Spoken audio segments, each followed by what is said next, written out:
banyak komunikasi batin yang orang lakukan. Dan komunikasi batin yang dikombinasikan dengan melihat itu akan menyebabkan munculnya penyakit ain bagi orang yang dibatini atau bagi orang yang pamer itu tadi.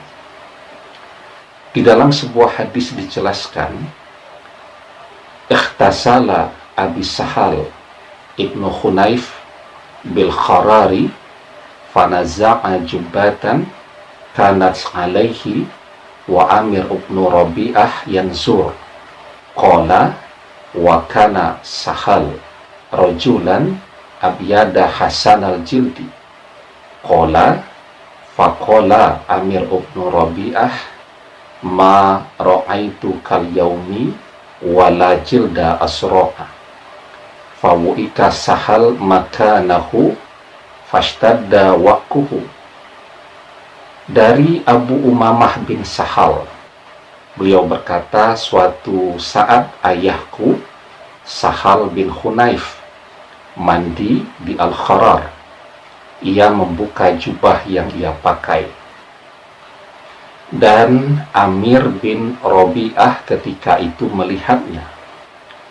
Dan Sahal adalah seseorang yang putih kulitnya serta indah. Maka berkata Amir ibnu Rabi'ah, ma ra'aitu kal yaumi wala jilda asro'a.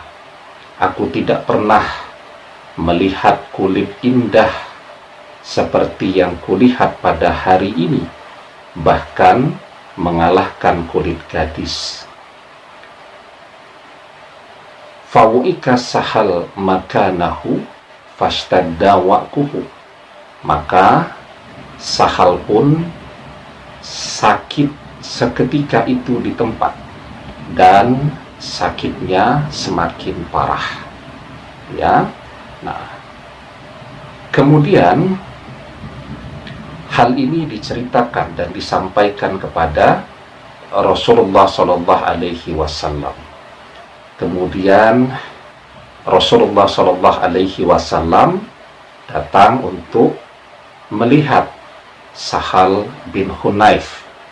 Kemudian Rasulullah Shallallahu Alaihi Wasallam bersabda, innal aini haqqun tawaddo'a lahu fatawaddo'a lahu Amir ibnu Rabi'ah farohas Sahal ma'a Rasulillah Shallallahu Alaihi Wasallam.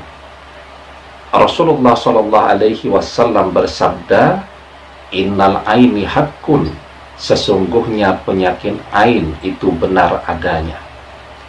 Tawaddo'a lahu, maka berwudulah untuknya. Ya, kemudian fatawaddo'a lahu Amir ibnu Rabi'ah farohas Sahal ma'a Rasulillah Shallallahu Alaihi Wasallam. Maka berwudulah untuknya. Ya, kemudian Amir bin Rabi'ah lalu berwudu untuk disiramkan air bekas wudunya kepada Sahal. Maka Sahal pun sembuh dan bisa berangkat bersama Rasulullah Shallallahu Alaihi Wasallam.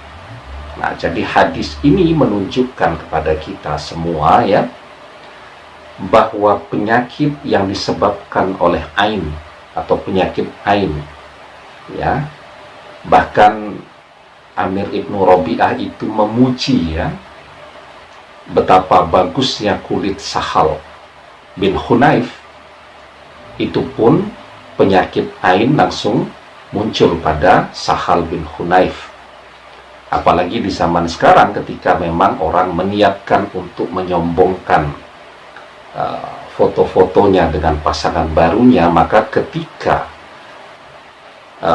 orang yang pernah dia cintai misal, atau orang yang masih mencintainya batin, maka penyakit ain itu langsung muncul pada orang yang memamerkan itu tadi. Dan tidak ada obatnya.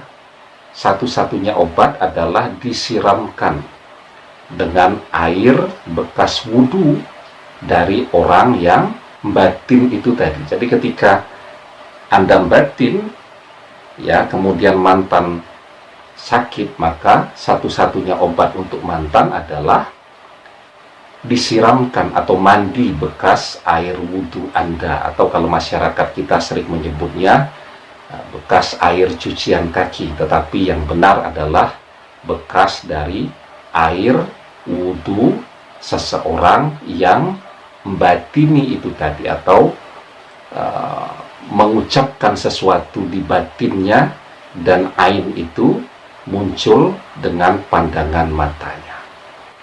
Jadi pesannya apa dari hadis ini? Sebagai manusia kita harus selalu berhati-hati, ya.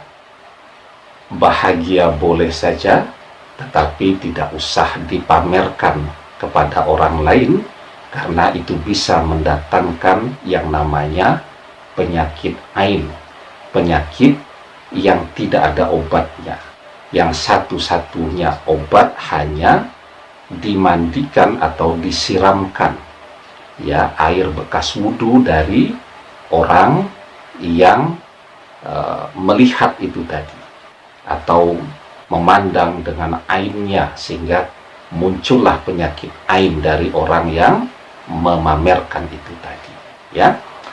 Padahal kalau kita lihat di hadis, Sahal bin Hunayf itu tidak berniat untuk memamerkan, karena memang beliau mandi di pemandian umum, ya, khusus untuk laki-laki, ya, jadi tidak ada niat. Nah, apalagi kalau zaman sekarang orang memang berniat untuk memamerkan sesuatu, maka hobi orang memamerkan sesuatu itu akan mengundang munculnya penyakit ain. Demikian, semoga bermanfaat. Wallahu a'lam bishawab, billahi taufiq wal hidayah. Assalamualaikum warahmatullahi wabarakatuh.